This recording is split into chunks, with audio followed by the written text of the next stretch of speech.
The Pitch by Jeremy Front, with Richard Briers, Maureen O'Brien and Rebecca Front. Pitch, noun. For example, advertising or recommendation by salesmen, etc. Pitch, verb, intransitive. For example, to fall heavily on one's head.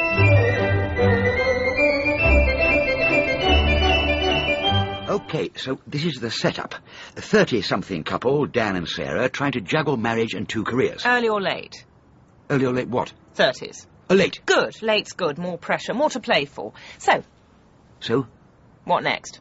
Oh, yeah, well, there's a lot of major life change stuff going on. Should we or shouldn't we have a baby? What's wrong with our life as it is? Only, and this is the spin, it's all on its head. It's Dan who's broody. He's the one going on about his biological clock. He's not getting any younger. Low sperm count. Whatever. The thing is, he's making all the running, but Sarah doesn't give a damn. I like that. Well, that's the domestic setup. Now, on top of that... Sorry, Howard, can I just... Yeah. Yes. No. Because I told him I needed it today. Sorry about this, Howard. Fine. No, I've got someone with me. Well, you know, he's had a month to tell me that. 2 if you include Christmas.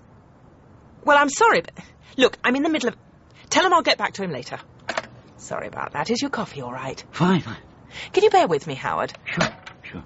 Lucy, me again. Phone his agent and tell him I'll get... OK, tell her I'll give John till the end of the week, but that's it.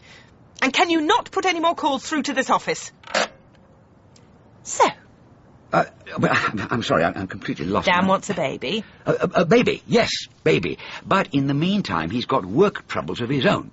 She's a teacher, so she's permanently exhausted. And he's a writer, having trouble getting his latest Let me stop you there. I like the setup, the basic, the home life. Lovely, very accessible, very now.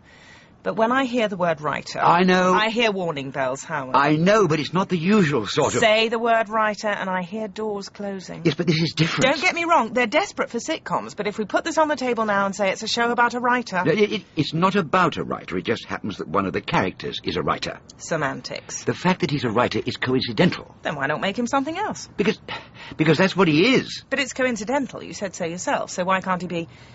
I don't know, but I do know what that word does to TV executives. But if they read the treatment... Who reads treatments? Half the time they don't even read a script. Howard, you're the writer. It's your project. God forbid I should tell you what to do with it. I could be wrong. It has been known.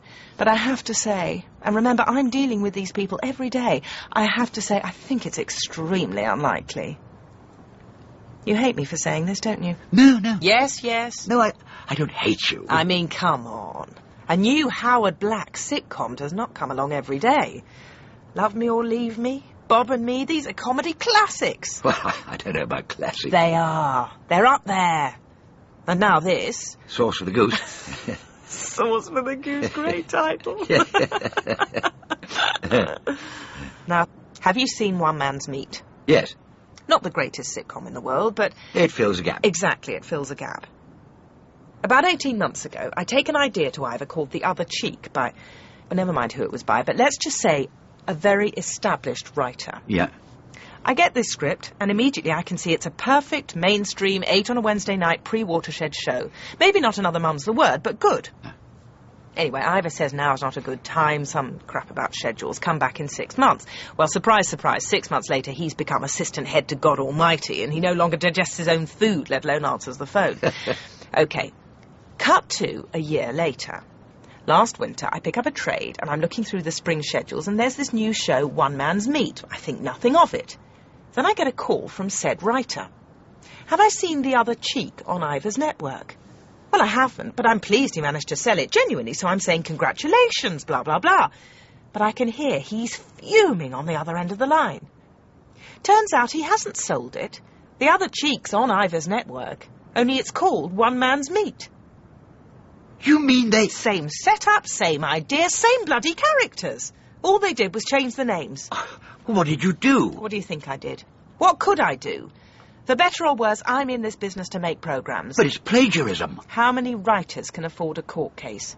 If I sued Ivor Bennett, which I also can't afford to do, but if I did, I may or may not win, but I sure as hell won't make any more shows for his network, or any other network he goes to work for. So, Next time I went in to see him with a project, I didn't mention the other cheek, but I turned up with a lawyer and a tape recorder.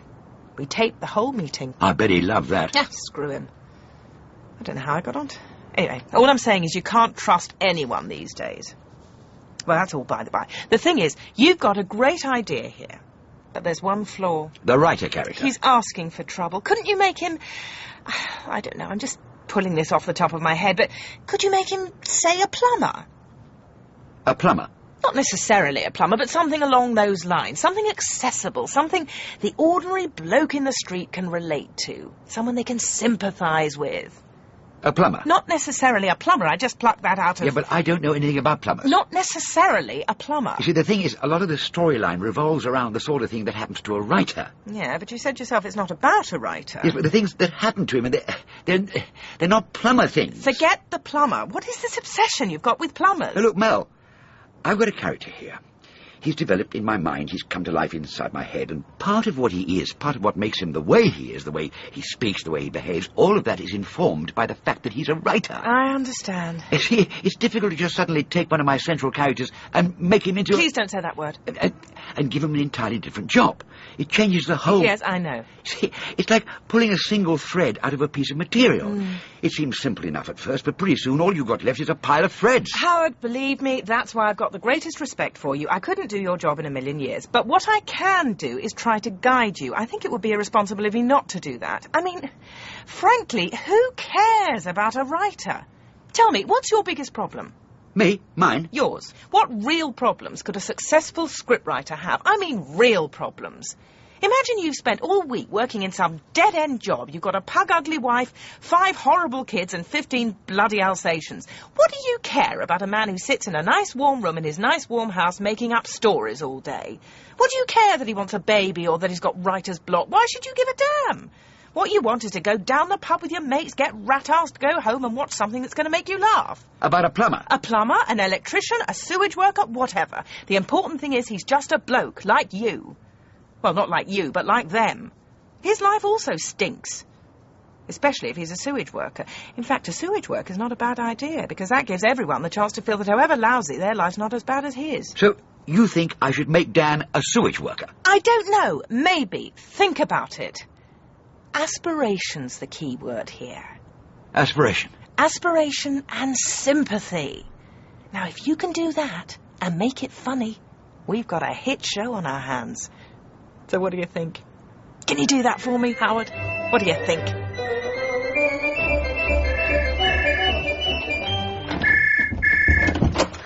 I'm coming. I'm afraid I can't get to the phone right now. Damn. If you want to send a fax, start transmitting it now. Otherwise, leave a message. Heaven, Josie, you nearly gave me a heart attack. Oh, sorry, I didn't think you'd mind me letting myself in. I don't. I just wasn't expecting to find you lurking in the shadows. Hardly lurking. Howard, it's Nessa. When was the last time this place saw Hoover? I've just spoken with the producer at Back in the Box Productions. It's like a pigsty. Look, sorry, can I just... Nessa, I'm here. Monitoring your calls. No, I've just got back from my meeting with Mel Turner. Oh, yeah, how'd it go? She wanted me to make the central character a plumber. Interesting idea. It's a stupid idea. Did you say that? Of course not. Oh, damn. Someone at the door. Hang on. Josie, would you mind? What am I, your butler? Is Josie there? Are you two... No, she just popped round. So, Mel Turner's a no-go. She's obviously after a mainstream sofa sitcom with an argumentative couple, truculent teenage kids, and the batty neighbour who pops in once an episode to borrow a cup of sugar. Oh, never mind. There are plenty more independents out there. Not exactly beating a path to my door. They will. They'd better. My calendar's emptier than Siberia. I've got school fees to pay, and God knows what it's going to cost when Jack starts university. I've got complete faith in you, Howard, and I think Sauce for the Goose is the best thing you've come up with in ages. It's the only thing I've come up with in ages. We only sent the treatment out a month ago. 3. Is it? Well, 3 months is nothing. You know that.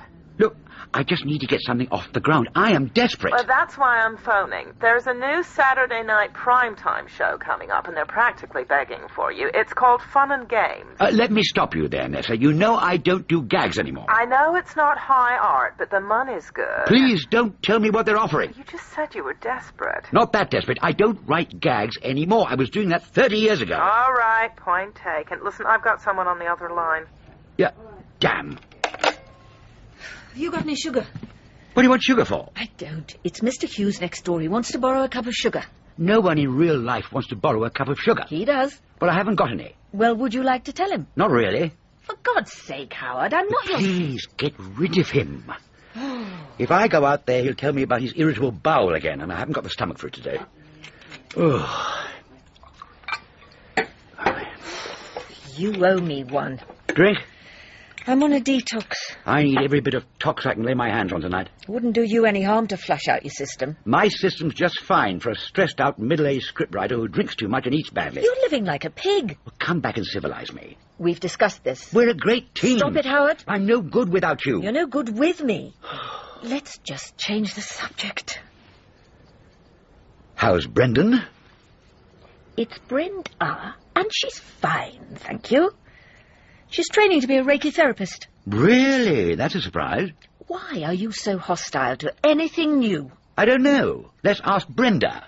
Maybe she could read my aura, see if there's too much purple in my spectrum. Ha, bloody ha. Read any good Gertrude Stein lately? Don't start. I'm just trying to show an interest in your lifestyle. It is a lifestyle, isn't it? I mean, you people do call it a lifestyle. I'm not gay. Nothing to be ashamed of.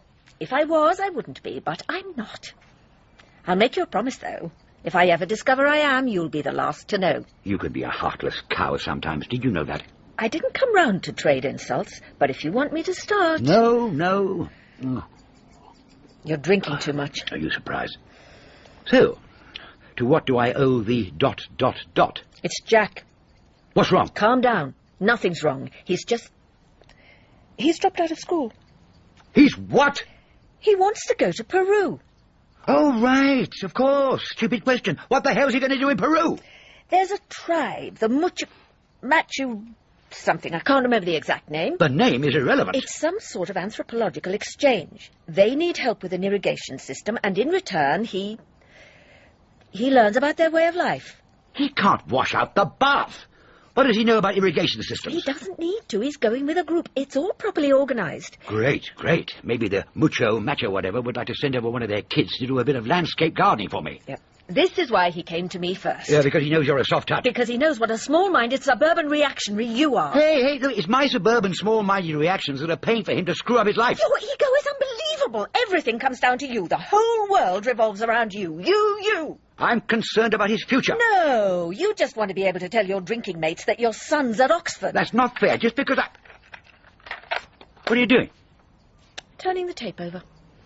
What tape? It's my therapist's idea. I tape all our arguments. Then I can listen back and work through it.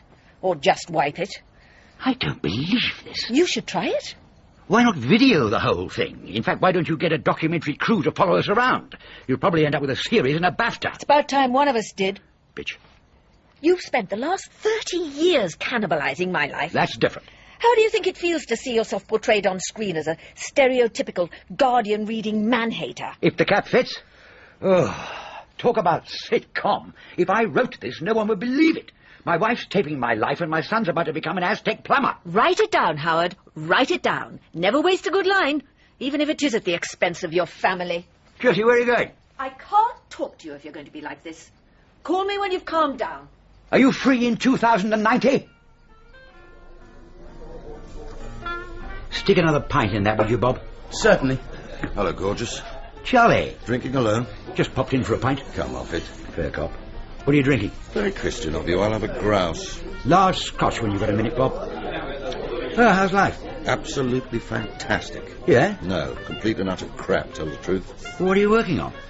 Do the words fun and games mean anything to you? Saturday night prime time? That's the one. The ritual humiliation of working-class families, praying they'll win the star prize. Hosted by an ex-model and a footballer looking for a career change. You're looking at the new script associate. Well, I hear the money's good. It's the only thing that is. There you go. Thanks. Cheers. Cheers. Family all right? You know Josie and I... Yes, sorry to hear about that. What about the boy? Still at school, is he? He's about to go to Oxford. Oxford, eh? Clever lad. You must be very proud. Yes. And Toby? He's just finished at RADA. After all my warnings, my son's an actor.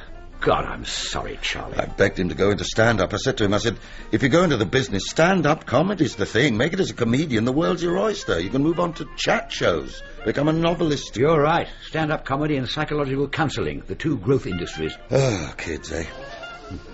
I tell you, if I could afford to, I'd pack it all in tomorrow and open a nice little pub in the country. Oh, yeah. I can just see you the other side of the bar. I wouldn't mind. You drink your own profits in a month. It couldn't be worse than writing gags for fun and games.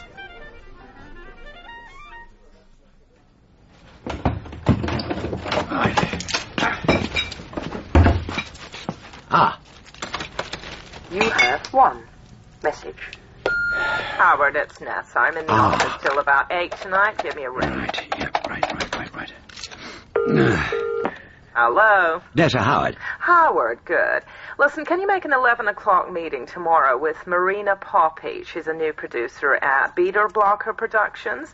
She's red sauce for the goose, but she wants to talk about another project. What other project? So all she'd tell me was it's a new sitcom, but there isn't a writer attached. I don't know. Howard, you've been trying to get a new show off the ground for 5 years now. Thanks for the reminder. I'm not saying anything you haven't already said to me. You could do with a profile lift, not to mention the money. Good money? Well, you're Howard Black, for God's sake. You don't come cheap. No, I suppose you could fax me the treatment. I'll ring her now. Oh, I've taken on a new assistant, Molly. She'll be dealing with some of the work from now on, so if you can't get hold of me... Are you passing me over? No. Don't be silly. Listen, I've got to go if I'm going to catch Marina. Blast. Ooh. Hello, pizza. Hello, I'd like to order a thin and crispy margarita, and extra hot peppers and garlic. Hey, Mr. Black, how are you? Wonderful. How long will it take? 15 minutes. Thanks. I've got to tell you, we're very excited about this project. And the great thing is there's a lot of enthusiasm coming from the network. Really? Oh, yes. You know how slowly the wheels grind in this industry, but this has been greenlit all the way, and it's happened very rapidly. Incredible. Apparently, we've caught the zeitgeist. I hope it's not infectious. Sorry? Sorry, no, I was just... Oh, right. Very good. Anyway, word from upstairs is they want this to happen, and they want it fast. How fast is fast? Time is negotiable. So, what do you think? Well, I'm sorry, I don't mean to put you on the spot. No, I'm intrigued. Can I ask... Anything. Where did who actually came up with the idea? It's very much a beta blocker project. The initial idea, the basic premise, that's to say the central conceit, has been in the air for a while. In the air? Floating around the company. I've only been here a few months, but I picked up on it and knocked it about with Chris. I don't know if you... Chris Russell? No. He runs the company. Very proactive, very dynamic. Beta Blocker would obviously hold on to all format rights, but I'm sure we could build a development agreement into the deal. By the way, I loved Sauce for the Goose. Oh, thanks. I'm not sure it's right for Beta Blocker, but it's going to be a huge hit. Has anyone else picked it up? Actually, between you and me, my agent's involved in a bidding war. Well, come on. A new Howard Black sitcom, the man who wrote Love Me or Leave Me. They don't land on the desk every day. Well... Classic. I grew up on your shows. You've made an old man feel even older. Great shows never die. No, they merely go to cable. I've given you the situation from our end. We've got the go-ahead, and we need to get moving. Now, I don't want to put any pressure on you. I mean, I quite understand if you want to go away and have a think, talk things over with your agent, whatever. All I can say is we'd love you to write it if you're interested. I'm interested. Molly Sutton. Oh, I was trying to get Nessa. I'm afraid she's not here. I'm her assistant. Can I help? Well, this is Howard Black. When she gets back... But Howard Black, I was trying to call you to see how the meeting went at Beta Blocker. You know about that? Nessa's briefed me on everything you're doing. Oh, it all sounds terribly exciting. So, how'd it go? Well, they've offered me the show and I've accepted. Oh, terrific. I'll tell Nessa when she gets back. Oh, she's not in the office? She's away. Away? She's taken a fortnight off. Don't worry, I'm completely up to speed with everything. Would it be a good idea if we had a chat? Maybe lunch, get to meet properly, put a face to the name? Well, that sounds very nice, but are you... sorry, don't take this the wrong way, but is Nessa handing me over to you? Because I think she should at least have asked me. No, it's nothing like that. I'm assisting. Assisting? That's all. I wasn't doubting your... Absolutely. You're an important client. You're entitled to know what's going on. I've got to tell you, I'm a really big fan of your work. Oh, God, that sounds cheesy. So, how are you fixed Monday? Monday? For lunch, say 1-ish? 1-ish sounds fine. Wonderful. Are you celebrating tonight? Celebrating? The new sitcom? Oh, yes, I'll probably go out for a slap-up meal. Well, enjoy. I will. See you Monday.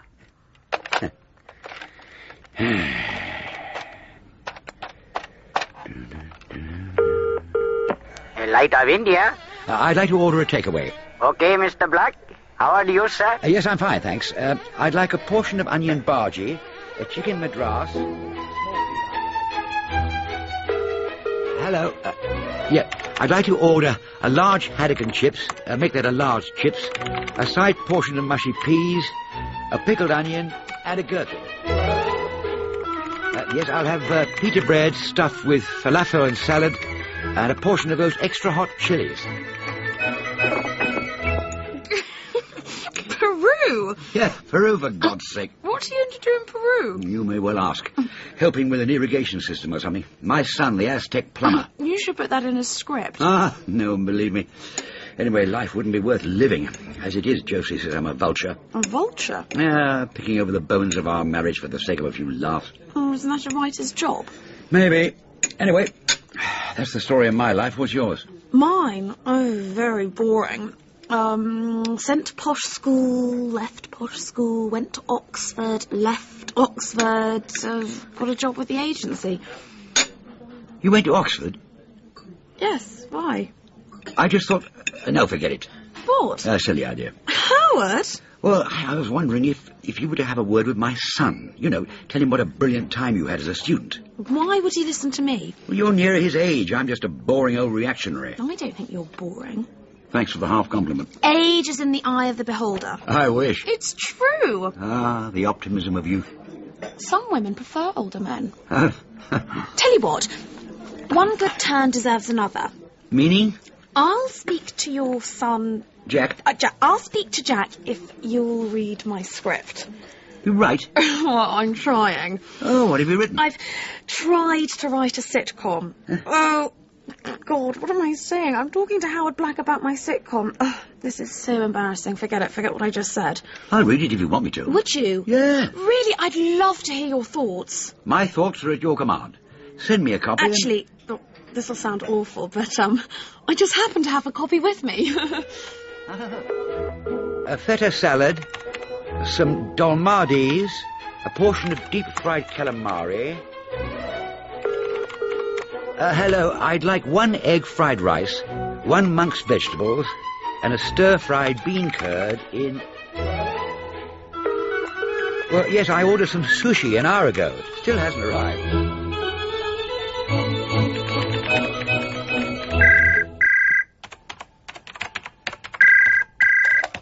Hello?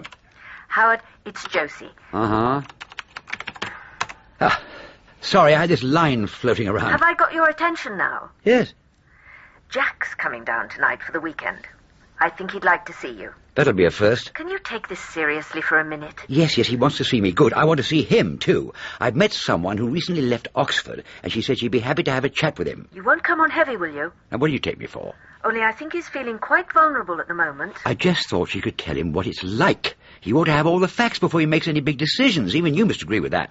Well, just go easy on him. Of course. Now, when's he coming down? I'm not sure. He's getting the coach. Well, he can stay here if he likes. I'll tell him. But I think he'll stay here. I'll call you over the weekend to arrange a time. Fine. Hiya, Molly can't get to the phone at the moment, but please leave a message after the tone. Hello, it's Howard. I've had a few thoughts about your script. Look, if you're free, come over tonight. I'll make something to eat and we can talk it over. Bye. Oh, my God. Look at this place.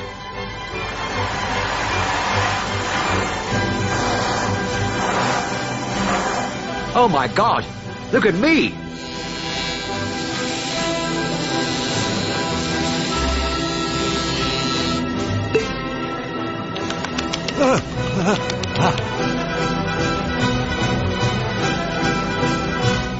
Hello, Howard. Finding the usual? Actually, I'm in a bit of a rush. What do young women drink these days? Chardonnay. Can't go wrong with Chardonnay. OK, 2 bottles of Chardonnay. 2 bottles of Chardonnay? Hello, Charlie. Having a party? My agent's coming over. There you go. If the young lady doesn't like it, you can blame me. Young lady? I've heard Nessa called a few things, but young? No, it's not Nessa, it's her assistant. How much, Bob? 17 quid to you. 17? I wanted a couple of bottles of wine, not the whole bloody pub. There you go. I hope she's worth it. It's business, Charlie. Oof, whatever you say. How's fun and games? They fired me. What? Why? It's bombing, so the producer in his infinite wisdom thought a younger script associate might beef things up. Out with the old, in with the new. I'm really sorry, mate. Oh, forget it. This has just underlined what I've known for a long time. There's no market for my kind of stuff anymore. Oh, rubbish. It's a young man's game. People always need good writers. Cream always rises to the surface. Unfortunately, so does crap. Light entertainment's not what it was. True. What are you working on? I mean, apart from your assistant agent. I've got a sitcom in development. Good for you. Oh, I didn't originate But it. don't knock it. Most of the writers I know are living on residuals or past glories. Things will pick up. Not for me. This last year's nearly done for me. Tell the truth, I'd be quite relieved to be out of it.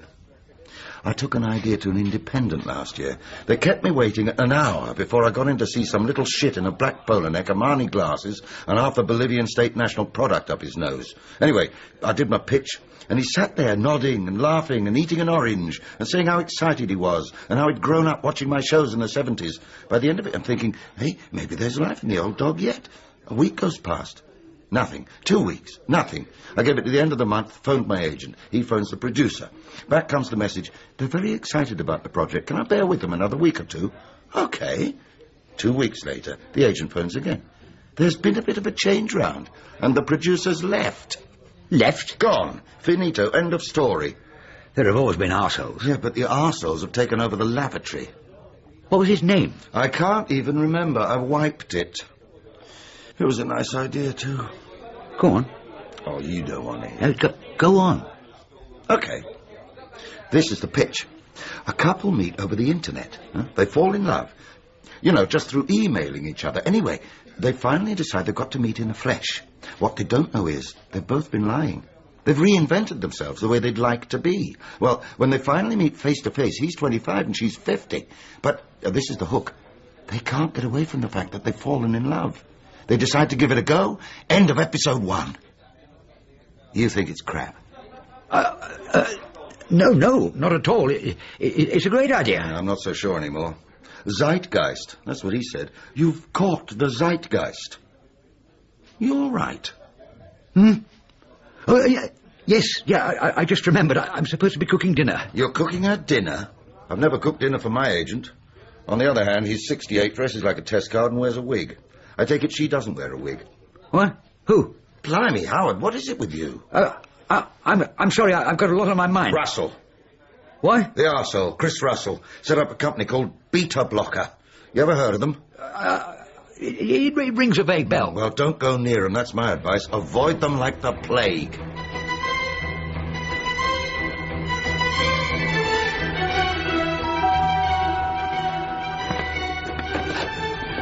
Molly. Oh, Molly. Yes. Hello. Come in. Now, I hope you like Aussie Red, only... Howard, are you all right? Yes. No, not really. Well, what's wrong? Come through. I nearly phoned you to postpone, and I thought you're just the person I need to talk to, especially as Nessa's away. What's up? Well, I bumped into an old friend, another writer, and, did you say Aussie Red? What? Oh, yes, here. Oh, thanks, I can do with the drink. Well, the long and the short of it is, I think someone at Beta Blocker has ripped this guy off. In what way? He described a sitcom he pitched to Chris Russell last year, and it was identical to the one I'm doing for them now. Are you sure? Positive. Well, what are you going to do? Well, I'm not sure. Did you tell him? I couldn't. He just gave me this tale of woe about his career going down the pan. I mean, how could I turn around and tell him it's worse than he thought? The man could kill himself. Cheers. Cheers. This is terrible. The wine. The situation. Oh. I don't know what to do. These things usually look worse than they really are. Try not to make any big decisions in the heat of the moment. Well, morally, there's no decision. I've got to pull out. Can you afford to? Well, of course I can't afford to, but I equally can't afford to have every writer in the business say that Howard Black stole another man's idea. I think maybe I should go. No, please. I'm sorry. You come round here to talk about your script and... Don't be silly. Have you met this... What's his name? Russell, Chris Russell. No, I've been dealing with Marina. Do you think she knows about it? Haven't got a clue. And you're absolutely sure it's the same project? It can't be a coincidence. Then you'll have to confront her, unless you want me to. And... No. I'd better do it. I'll call her first thing Monday morning. More wine. Now, this script of yours... Don't forget it. You've got enough on your mind. No, I asked you over for dinner. Dinner? I completely forgot. I bought some pasta and... Where's the kitchen? No, you didn't come here to cook. I'm a very good cook, if I say so myself. Well, I'm a very bad cook, but I'm experienced with a corkscrew. Fine. Let's play to our strengths.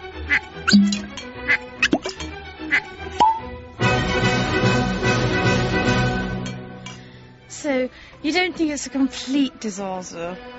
Disaster? Disaster. You didn't think it was hopeless? No. Personally, I wouldn't have used quite so much garlic. The script. Oh, the script. You don't think I'm completely wasting... No, not at all. Like I said, I think it would benefit from a couple more drafts. You're just being kind. I'm never kind to other writers. You're being kind to me, so you obviously don't think of me as another writer. I'm trying to encourage young talent. Young I may be. And I like you. Oh, sorry, that was wrong of me. How do you know it wasn't wrong of me? Because I'm rather drunk. I'm rather drunk too. But I made the first move. And I'm making the second.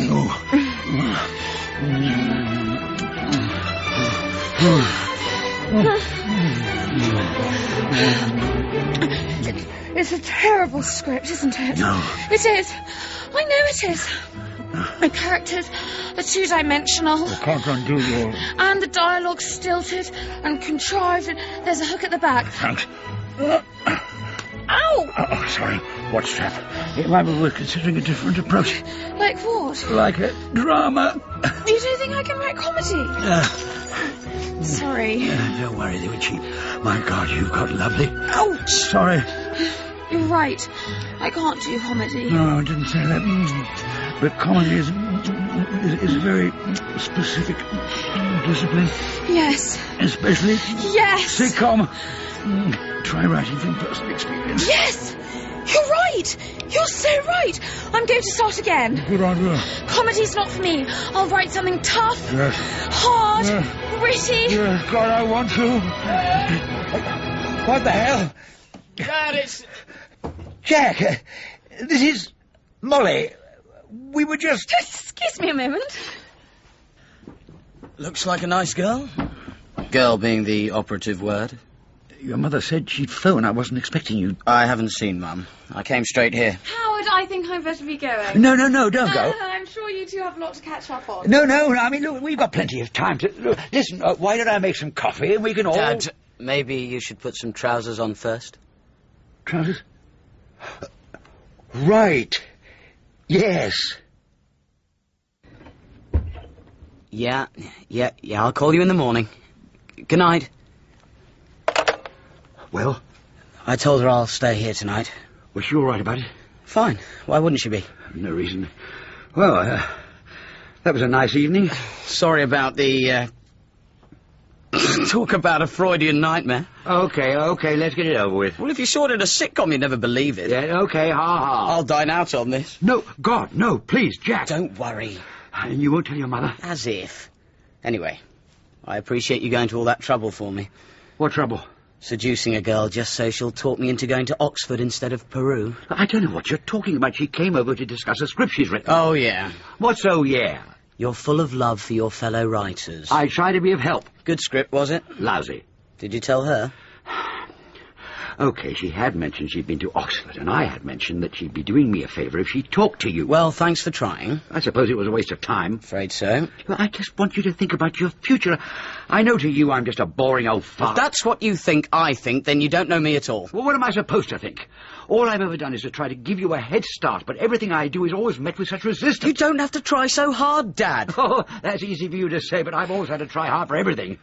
I mean, maybe you'll be one of those lucky people who sit around on their bums all day and life just falls into their laps, but it hasn't been like that for me. All I'm trying to do is instill a bit of urgency. I mean, you don't want to end up like me. What's wrong with ending up like you? What? That's what I keep trying to say, but you won't listen. You sent me away to boarding school because you didn't go to one, therefore it must be good. Now you want me to go to Oxford and... I just don't want you making snap decisions which you regret the rest of your life. One thing I've learnt, you can bugger things up very quickly, which can take a very long time to unbugger. I don't think you can unbugger something.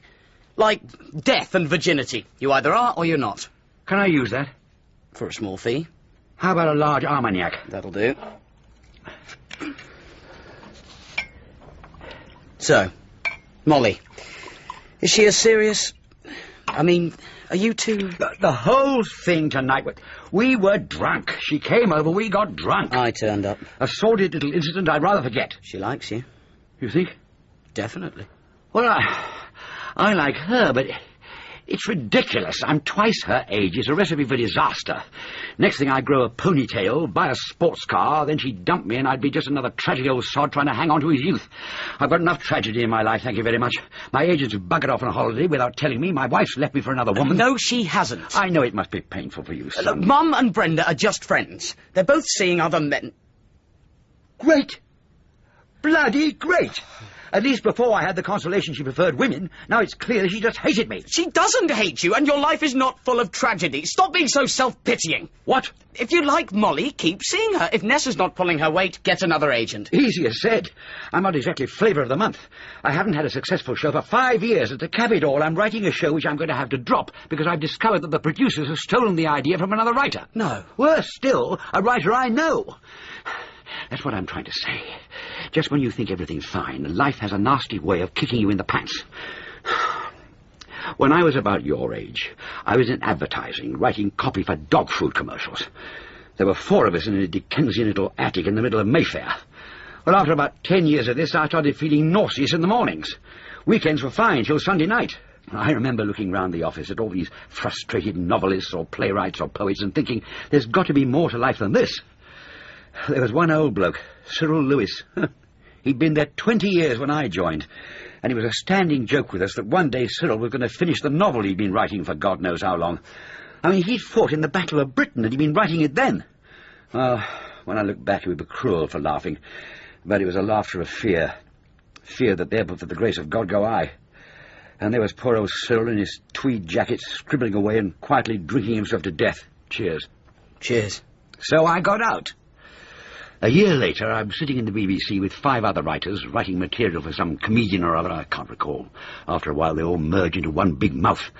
Anyway, I looked around this smoky room. You could still smoke in the BBC in those days. And I realised I just swapped one room of depressing sods bitching about each other for another room of depressing sods. Well, that's when I decided, sink or swim, I'll either get my own sitcom commissioned or I starve. And it worked. Yes, it did. Then you were born, and for some years everything in the garden, etc., etc. But look at me now. I'm 38 years older than you, and I'm still running around like a blue-ass fly from meeting to meeting, brown-nosing producers half my age, pitching my heart out, and I've got to face the fact that my career's on the skids. I don't believe that for a minute. I don't think you do either. I made my bed, as they say. I made my choices. I made my decisions, and for a while it paid off. What scares me is, when I look in the mirror now, I don't see me anymore. I see poor old Cyril Lewis. Well, things will change. They better, because I'm not ready for the big celebrity golf course in the sky yet. But you've got to think about your future. Try to imagine yourself at my age, looking back over your life and wondering, did I make the right decision turning down Oxford and going to make irrigation systems in Peru? I'm not going to Peru. What? I've changed my mind. Oh, that's marvellous. You won't regret this, Jack. I promise you won't. Don't get too excited. I'm not going to Oxford either. So? I've been offered a place at film school on the script writing course. Oh, my God. how's the script coming along? Oh, the script's fine. This has nothing to do with the script. Oh. This is about the idea. What idea? The original idea behind the sitcom. I'm not sure you've told me the whole story. You see, Marina, contrary to popular belief, writers talk to each other. They get together from time to time and chew the fat. And I recently had one of these fat-chewing sessions with an old mate, in the course of which he described a project of his which bears an alarming resemblance to the one I'm currently writing for you. I see. Who is this writer? I can't say. Can't? Won't. I see. Are you sure about this, Howard? I mean, these things happen. You know what it's like. Ideas float around, they're in the air. Well, it's not unusual for more than one writer to hit on a similar idea. Not similar, identical. His story was practically verbatim our story, or rather your story. You've got to admit it's a bit of a coincidence. Maybe that's all it is. I don't think so. Well, who's to say we didn't have the idea first? The same writer told me he pitched his idea about a year ago. So? To a producer called Chris Russell. To Chris? Well, I can't believe he'd do a thing like that. Oh, God, this is very... I don't suppose you'd believe me if I said I know nothing about it. I'd like to, but this has put me in an invidious moral position. Yes, of course. What did your friend say? Say? When you told him you're working on it. I didn't. You didn't? So he doesn't actually know? No. Why didn't you tell him? I wanted to speak to you Isn't he first. going to think it's a bit strange when this goes out with your name on it? Well, now you see my dilemma. OK.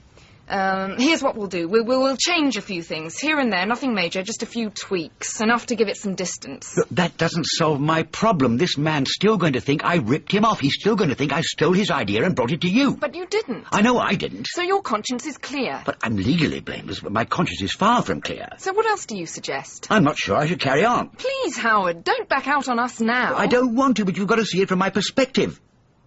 If you back out now, it's going to look very bad for us with the network. It doesn't look great for you now. You've sold them a stolen idea. Says you. You're denying it. I'm just saying it's very difficult to prove these things. Difficult, time-consuming, and expensive. I mean, do you think your friend will want to take this through the courts? Well, if I were in his position... And think how it's going to look for you.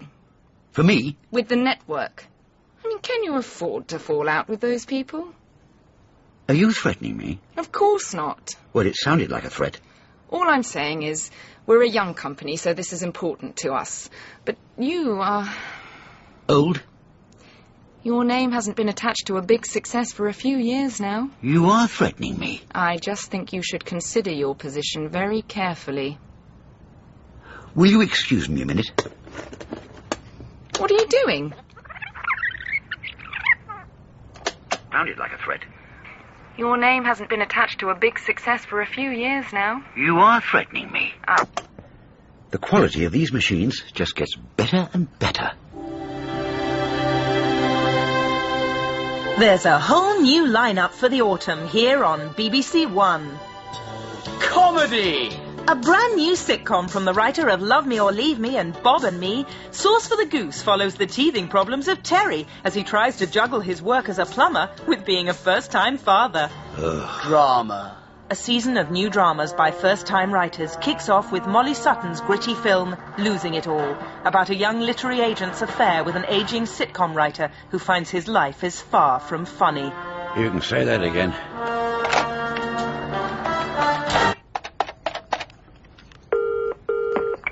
Light of India? Hello, I'd like to order a takeaway. I'll have 1 onion bhaji, 1 pilau rice, and 1 plain naan. In The Pitch, by Jeremy Front, Howard was played by Richard Briers, Marina was Claudia Schulte, Molly was Lucy Punch, and Josie was Maureen O'Brien. Mel and Nessa were Rebecca Front, Charlie was Gavin Muir, and Jack and the barman were Tom George. The director was Peter Kavanagh.